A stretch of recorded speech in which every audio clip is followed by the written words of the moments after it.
한 번 잃은 이름은 다시 되찾을 수 있을까요? 낡은 집안에 불 꺼진 거실, 정순이의 눈물, 그리고 지은호가 짐을 싸들고 나서는 순간. 동시에 지강호는 사기에 휘말려 모든 걸 잃고 이상철의 과거, 인감도장이 의문의 거래에 등장합니다. 서로를 지켜야 할 가족이었는데 이제는 서로를 가장 아프게 무너뜨리는 존재가 되어가고 있죠. 지혁은 홀로 설 수 있음을 증명하려 하고 성재는 그의 자존심을 시험하며 은호는 두 엄마 사이에서 흔들립니다. 그 모든 뒤에는 고성희의 그림자가 드리워져 있습니다. 진짜 가족은 누구입니까? 피로 이어진 사람일까요? 아니면 함께 버텨온 사람일까요? 이제 얽히고 설킨 진실과 배신, 사랑과 증오가 폭발하려 합니다. 그럼 오늘의 이야기 시작합니다. 구독과 좋아요, 알림 설정 부탁드려요. 문이 2번 연 날은 집이 아니라고 하더라고요. 누가 들어오고 누가 나가고 결국 남는 건 텅 빈 숨소리뿐이었는데요. 그 밤이 바로 그랬습니다. 정순이는 거실 불을 켜지 않은 채 의자 등받이를 손끝으로 더듬고 있었는데요. 말 한마디 꺼내면 울음이 터질 것 같아서 조용히 숨을 붙잡고 있었답니다. 사진틀 속의 영미는 환하게 웃고 있었고요. 순이는 그 웃음을 밀어내지 못한 채 속으로 중얼거렸습니다. 당신이 있으면 강호가 이 지경까지는 안 갔을 텐데요. 말끝이 떨렸고 스스로 놀랐습니다. 강해지려고 애썼는데요. 오늘은 안 됐습니다. 지강호는 연락이 닿지 않았고요. 지은호는 방문 틈으로 새어나온 어머니의 흐느낌을 듣고도 바로 들어가지 못했습니다. 문을 열면 위로를 해야 하는데요. 위로라는 게 말이 되는 사람에게나 통하는 거라 여겼습니다. 그래서 지은호는 조용히 방문을 닫고 가방 맨 윗칸에서 낡은 통장을 꺼냈습니다. 몇 달 동안 모아둔 돈이 있었는데요. 숫자는 다정하지 않았습니다. 그래도 결심은 빨랐습니다. 지은호는 휴대폰 메신저를 열고 지강호에게 짧게 보냈습니다. 집에 들어와. 오늘 안으로. 곧바로 전송 버튼을 눌렀고요. 이어서 이체 화면으로 넘어가서 2천만 원을 찍어 보냈습니다. 왜 내가 해야 하지 하는 생각이 올라왔지만 그 생각은 오래 머물지 않았습니다. 순이가 오늘 밤 혼자 울지 않았으면 좋겠다는 게 더 컸거든요. 그리고 또 한 사람에게 메시지를 썼습니다. 이지혁에게였는데요. 문 닫을 때쯤 카페에 들러도 돼요? 늦어질 것 같아요. 점 3개가 깜박이더니 답이 왔습니다. 지금은 창고 쪽 정리 중인데요. 오면 바로 열어줄게요. 말투는 늘 담담했지만 지은호는 그 담담함 덕에 조금 숨을 쉬었습니다. 밤 공기가 차갑게 내려앉을 때 골목 끝에서 술 냄새에 젖은 웃음소리가 밀려왔는데요. 3명이었고 발걸음이 요란했습니다. 지은호는 어깨끈을 움켜쥐고 발걸음을 재촉했습니다. 그때 뒤에서 가벼운 휘파람이 들려왔고요. 이 시간에 혼자야? 도움 필요하면 말해. 반사적으로 한 걸음 물러섰는데요.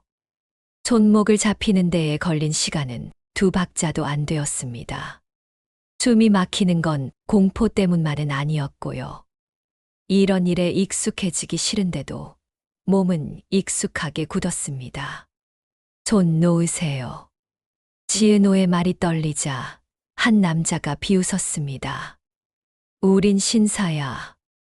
원하는 것만 물어보지. 그때 낮고 단단한 목소리가 어둠을 가르듯 들어왔습니다. 원하는 게 손목이면 그건 벌써 선 넘은 거예요. 이상철이었습니다. 퇴근길에 편의점에 들렀다가 돌아오는 길이었는데요. 그는 상대의 손등을 가볍게 쳐서 힘을 풀게 만들고 지은호를 뒤쪽으로 살짝 이동시켰습니다. 소란 만들기 싫은데요. 젊은 친구들, 오늘은 여기까지만 해요. 아저씨가 뭔데요? 가장 건들거리는 남자가 주머니에서 휴대폰을 꺼내며 떠봤는데요. 상철은 목소리를 낮추지 않았습니다. 아버지요. 딸같이 여기는 사람을 지키는 그 정도면 설명되지요. 묘하게 부끄러움이 도는 말투의 상대는 헛기침을 했고요. 결국 세 사람은 투덜거리며 등을 돌렸습니다. 숨을 고른 지은호는 뒤늦게 감사합니다라고 말했는데요. 상철은 짧게 고개만 끄덕였습니다. 이 시간에 혼자 다니면 위험해요. 어딜 가는 길이었나요? 지은호는 솔직히 말할 수 없었습니다. 집을 나간다는 문장은 쉽게 꺼낼 성질이 아니었거든요. 대신 금방 도착할 곳이 있어서요. 라고만 답했습니다. 그러자 상철은 망설이다가 한마디를 얹었습니다. 가까우면 문 앞까지만 바래다 주겠습니다. 처음 보는 어른의 배려가 부담스럽기도 했는데요. 그래도 오늘은 예외였습니다. 두 사람은 말없이 몇 블록을 걸었습니다. 카페 간판이 보였고 창고 쪽 불빛이 새어 나왔습니다. 상철은 거기까지 가서 멈췄습니다. 들어가요. 문이 열리자 이지혁이 모습을 드러냈는데요. 셔츠 팔을 걷고 장부를 들고 있었습니다. 그는 상철을 보자 눈이 커졌습니다. 둘 사이에 무언가 오래된 감정이 건드려진 듯 했지만 지은호는 그 공기의 색을 읽을 여유가 없었습니다. 지혁이 먼저 인사했습니다. 아버지. 상철은 짧게 말했습니다. 이 시간에 손님을 지켜주는 건 사장 책임이지. 말은 다정하지 않았는데요. 목소리만큼은 이상하게 흔들렸습니다. 지혁은 대답 대신 문을 열어 지은호를 먼저 들였습니다. 창고는 익숙한 냄새가 있었는데요. 볶은 원두와 새 나무판 냄새, 그리고 지역 특유의 정리피이 만든 질서가 섞여 있었습니다. 지은호는 가방을 내려놓으면서도 등을 굽혔습니다. 죄송해요. 갑자기. 사과할 일 아니에요. 지혁이 물을 건넸습니다. 뭐가 있었는지는 묻지 않을게요. 대신 여기서는 잠깐 아무 생각도 안 해도 돼요. 평소보다 더 간결한 말투였는데요. 그 간결함이 이상하게 따뜻했습니다. 그 사이 상철은 아무 말 없이 사라졌습니다. 골목 끝에서 한 번 뒤돌아보는 걸 지혁이 보았고요. 지혁의 목에 말하지 못한 기쁨과 오래된 서운함이 동시에 걸렸습니다. 그가 아버지와 다시 마주친 건 얼마 전 편의점 야간 아르바이트를 하던 날이었습니다. 우연이라고 하기에 너무 정확한 타이밍이었고요. 서로의 눈빛은 헤어질 때도 제자리를 찾지 못했습니다. 창고 한쪽의 낮은 선반에 담요를 깔면서 지은호가 말했습니다. 오늘 밤만 여기 있어도 될까요? 정말 조용히 있을게요. 지혁은 고개를 끄덕였는데요. 약속 하나만 해요. 혼자라고 느껴질 때는 말하기. 여기서는 혼자 같은 거 금지예요. 놀림처럼 들렸지만 사실은 부탁이었습니다. 그 시각 지강호는 강남의 카페 구석에서 계약서를 펼치고 있었습니다. 군대 동기라던 남자는 서명을 재촉했고요. 지강호는 손이 먼저 움직이는 사람이라 머릿속 경고음을 무시하고 잉크를 흘렸습니다. 2천만 원이 화면을 타고 다른 계좌로 넘어가는 순간 심장이 가벼워졌는데요. 그 가벼움은 오래 가지 않았습니다. 보증인 도장도 찍어야죠. 남자가 내민 도장에는 낯익은 이름이 새겨져 있었습니다. 이상철. 이거 누구 도장이야? 지강호가 되물었는데요. 남자는 태연했습니다. 건물주가 아는 분 거. 문제 없어요. 문제는 곧바로 생겼습니다. 진짜 건물주가 등장했고 서류는 휴지 조각으로 판명났고요. 손바닥에 식은땀이 번졌습니다. 돌려줘요. 당장. 소리치는 그의 뒤에서 누군가가 낮게 웃었습니다. 경찰서 얘기가 오가고 누군가의 팔이 소매를 잡아 끌었습니다. 지강호는 결국 의자에 주저앉아 스스로를 욕했습니다. 그 욕 속에는 진호도 정순이도 아무도 없었습니다. 오롯이 자기 몫이었습니다. 밤이 깊었는데도 박성재는 사무실에 있었답니다. 박진석이 아끼는 회의실 바로 옆 불 꺼진 복도 끝자리에서 혼자 공기를 씹듯 앉아 있었습니다. 오늘 낮 지혁이 그의 제안을 또 거절했거든요. 투자 유치 발표를 끝낸 지혁은 새 아파트 인테리어 계약까지 확정했다면서 성재의 지원은 필요 없다고 했습니다. 내가 너한테 베풀려고 한 게 아니라 우리 둘의 일을 편하게 하려던 거였어 라고 성재가 말하자 지혁은 짧게 정리했죠. 알아요. 그래서 거절해요. 성재는 이런 식의 거절에 익숙하지 않았습니다.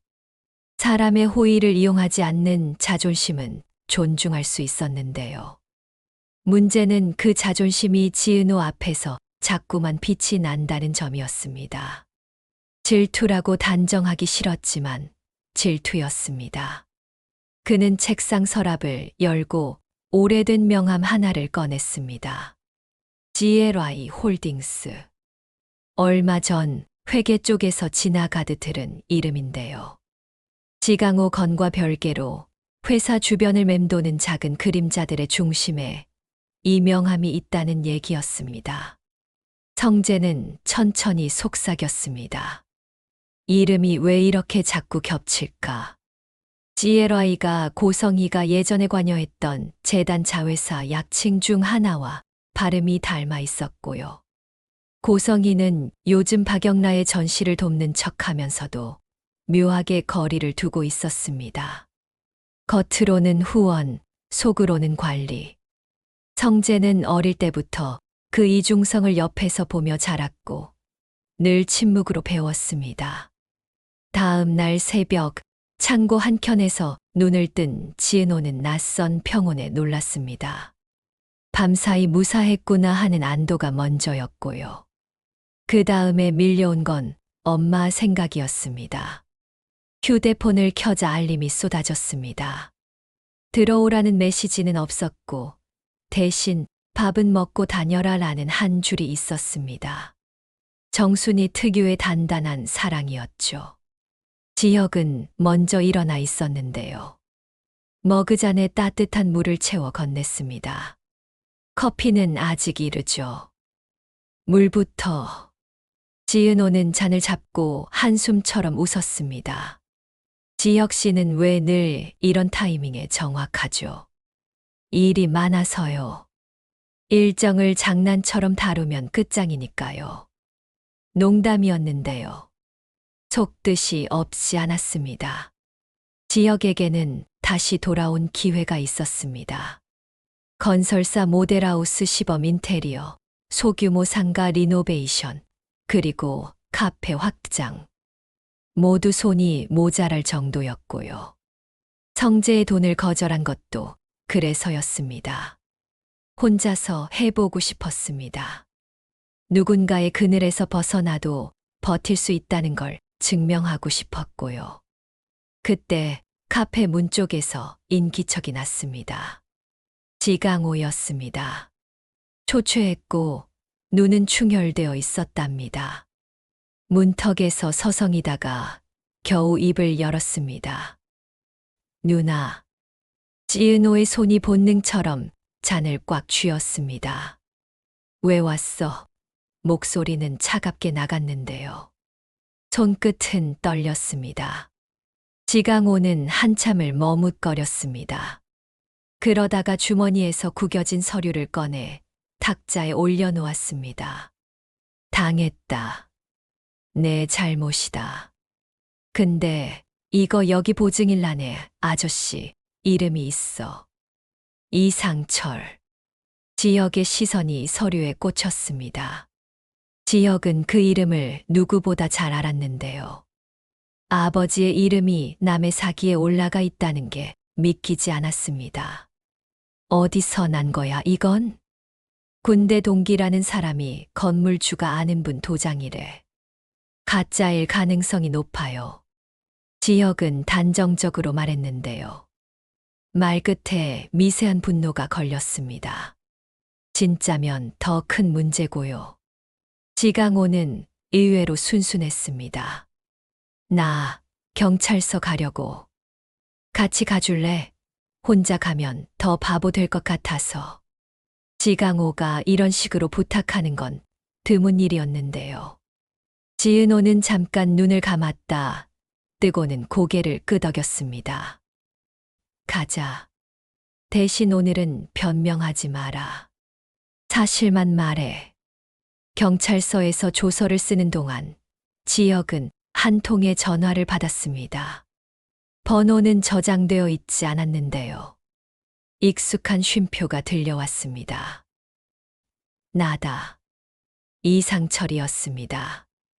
혹시 내 주변에서 내 이름 도장이 돌아다닌다는 말 들었냐? 방금 동사무소에서 연락이 왔다. 지역은 숨을 고르고 짧게 대답했습니다. 지금 그 일로 경찰서에 와 있어요. 잠시 침묵이 흘렀습니다.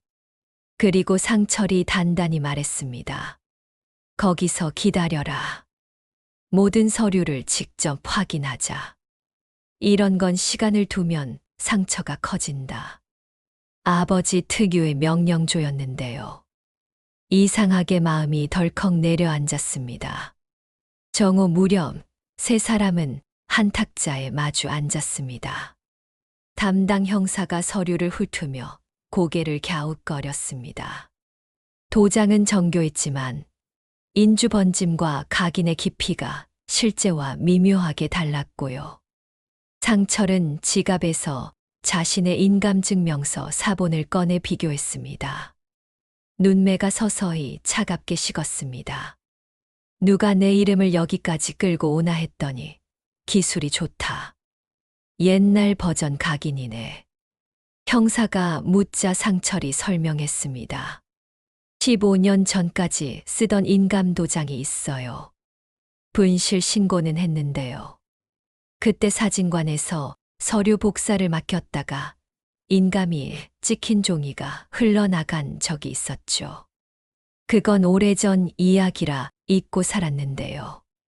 상철은 한숨을 짧게 끊었습니다. 그 시절에 내 옆에 있던 사람이 몇이었나를 떠올려 보면 이름이 한 사람으로 모입니다. 지역은 직감했습니다. 고성이. 상철은 즉답하지 않았습니다. 하지만 눈빛은 대답이었습니다. 형사는 이름만 적어두고 고개를 끄덕였습니다. 확정 전에는 명시할 수 없습니다. 그래도 출처 대조는 들어가 보겠습니다. 지은호는 그 이름이 나오자 심장이 이상하게 요동쳤습니다. 고성이는 자신의 생모였고 아직 정면으로 마주 앉아 본 적이 없습니다. 서로의 눈을 피하는 방식으로 수년을 살았거든요. 그런데 오늘은 피하고 싶지 않았습니다. 피하면 더 얽히는 게 삶이라는 걸 이제는 안다고 믿고 싶었습니다. 경찰서를 나오는 길에 상철이 짖어진 목소리로 말했습니다. 지은호 씨. 그가 이름을 이렇게 부른 건 처음이었습니다. 아까 밤 위험했지요. 늦게라도 전화했으면 더 빨리 갔을 텐데요. 지은호는 잠깐 웃었습니다. 전화번호를 몰랐습니다.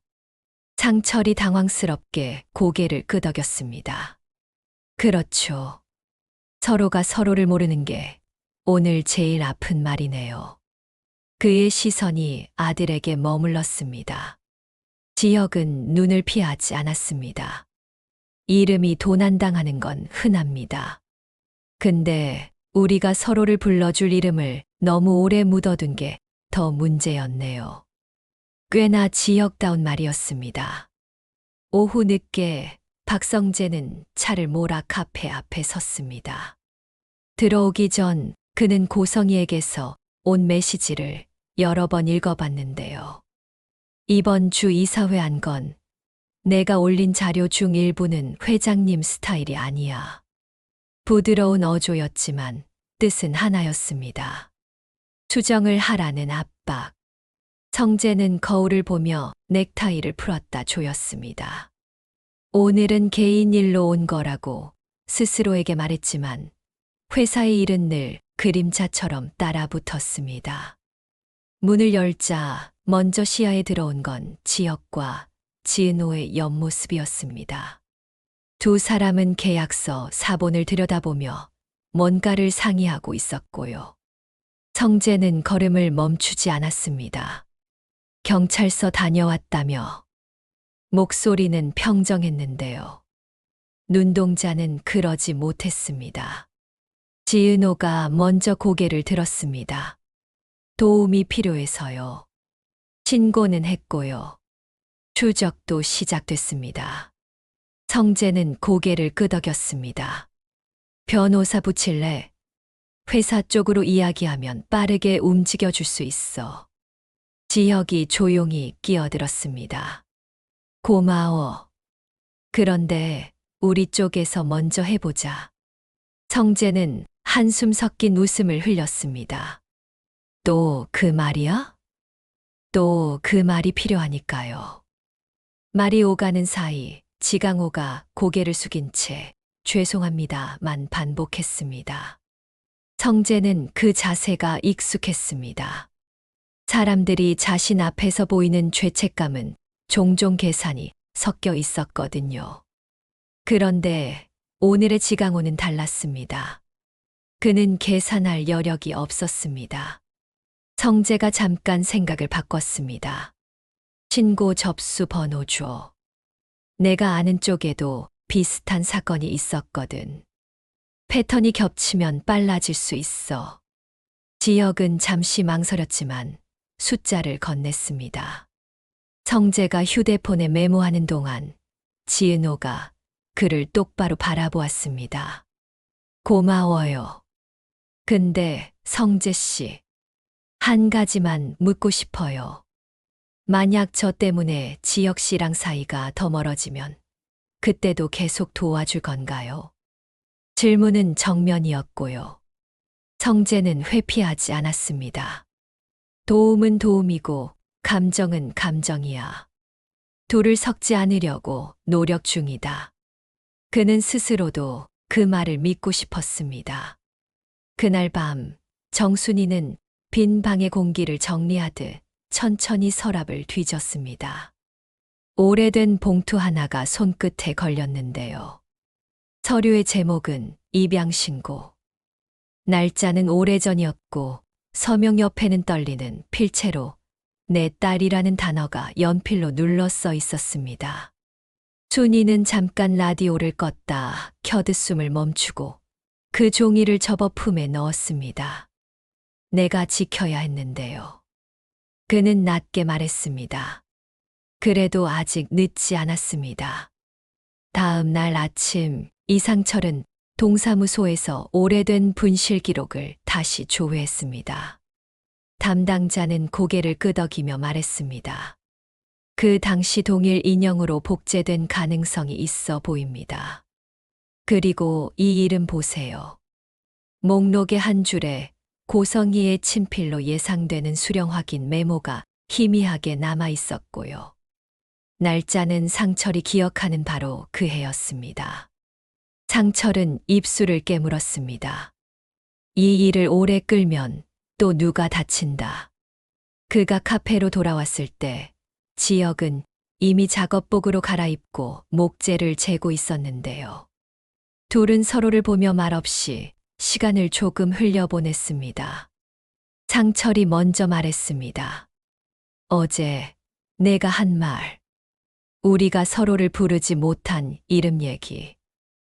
맞다. 지혁은 대답했습니다. 이제 부를래요. 아버지. 단어가 입에서 나오자 공기가 바뀌었습니다. 어색함은 남았지만 그 어색함 위에 뭔가 놓였습니다. 잠시 후 지혁의 휴대폰이 울렸습니다. 전화번호는 낯설었는데요. 상대는 단도직이 비었습니다. GLI 홀딩스 관련 자료 필요하죠. 거래하죠. 목소리는 젊고 자랑스럽게 차가웠습니다. 대신 조건이 있어요. 박성재에게 이 사실이 같다는 걸 당분간 비밀로 해요. 지혁은 즉시 대답하지 않았습니다. 전화를 끊은 뒤 생각을 정리해 박성재에게 문자 한 줄을 보냈습니다. 혹시 GLI와 연결된 사람을 알고 있어? 답장은 빨랐습니다. 알아가고 있는 중. 곧 말해 줄 수 있을 듯. 두 사람의 문장 사이에는 누구도 말하지 않은 경계가 있었습니다. 경쟁인지, 보호인지, 둘 다인지. 한편 고성이는 박영라의 작업실에서 조용히 와인을 기울이고 있었는데요. 영라는 화폭 앞에서 붓을 말리면서도 눈길은 계속 어머니에게 갔습니다. 성희가 미소를 지었습니다.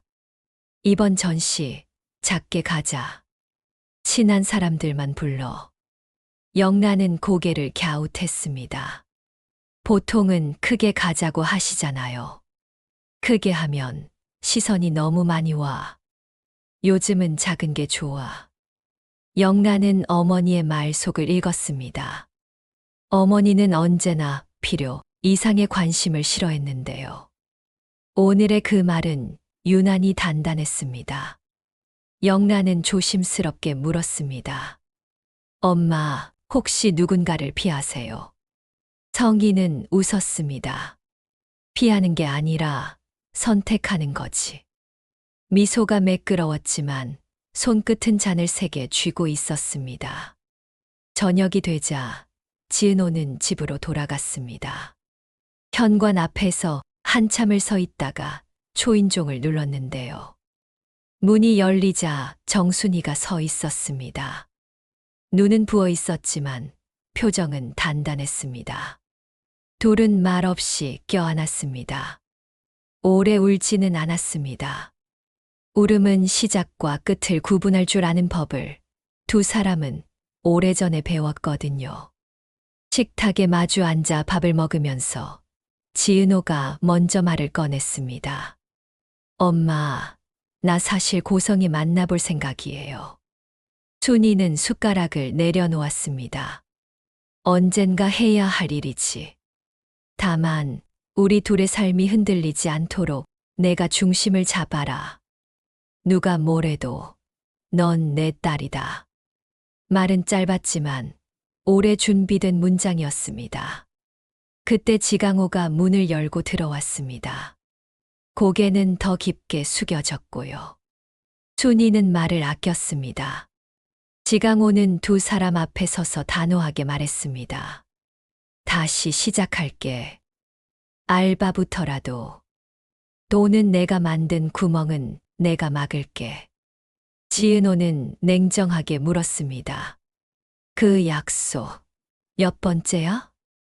지강호는 고개를 들었습니다. 이번에는 서류로 쓸게. 엄마 앞에서.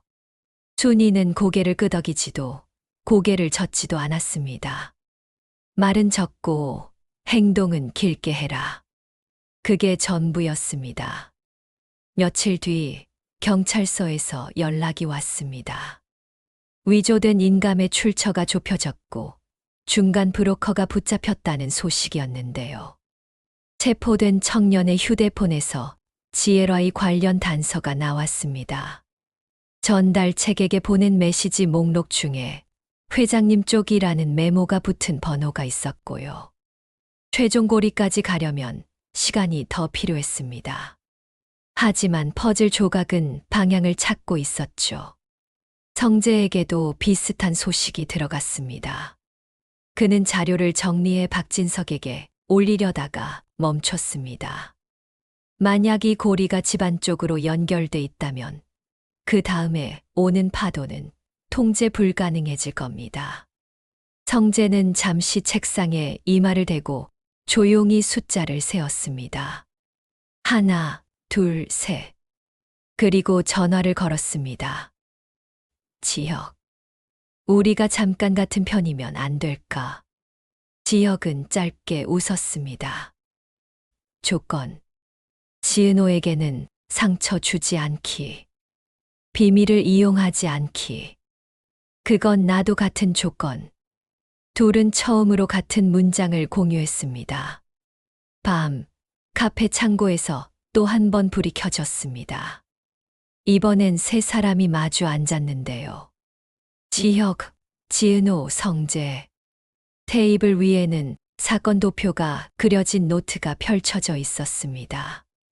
화살표는 지혜라이로 모이고 이름 없는 점선은 고성이 주변을 맴돌았습니다.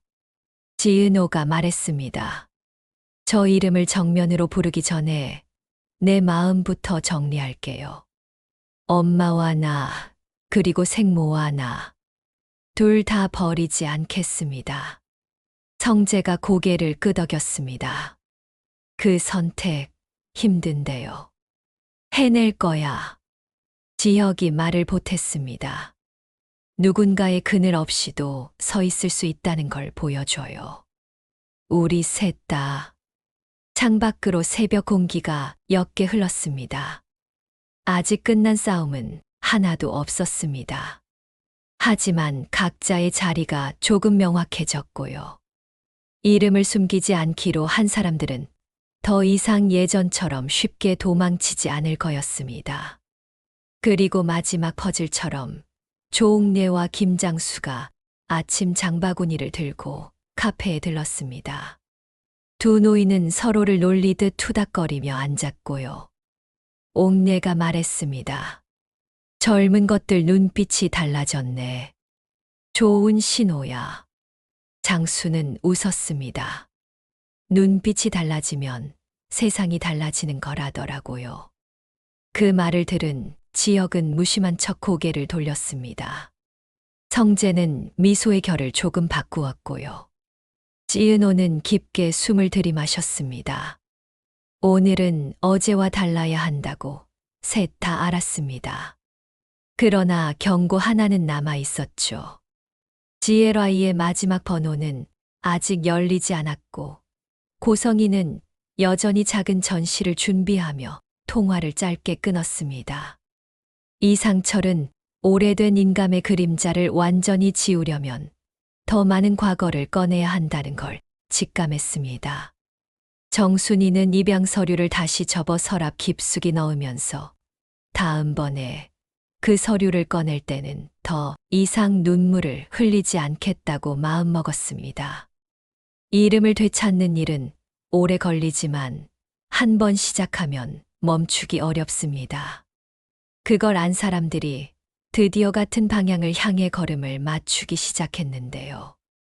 이야기는 여기까지입니다. 다음 장에서는 고성이가 직접 문을 열고 들어옵니다. 그리고 누군가가 묻습니다. 서로에게 남겨둔 마지막 이름이 뭐였나요? 그 대답을 듣기 전까지는 아무도 자리에서 일어나지 않을 겁니다. 오늘 준비한 이야기는 여기까지입니다. 구독과 좋아요, 알림 설정 부탁드려요.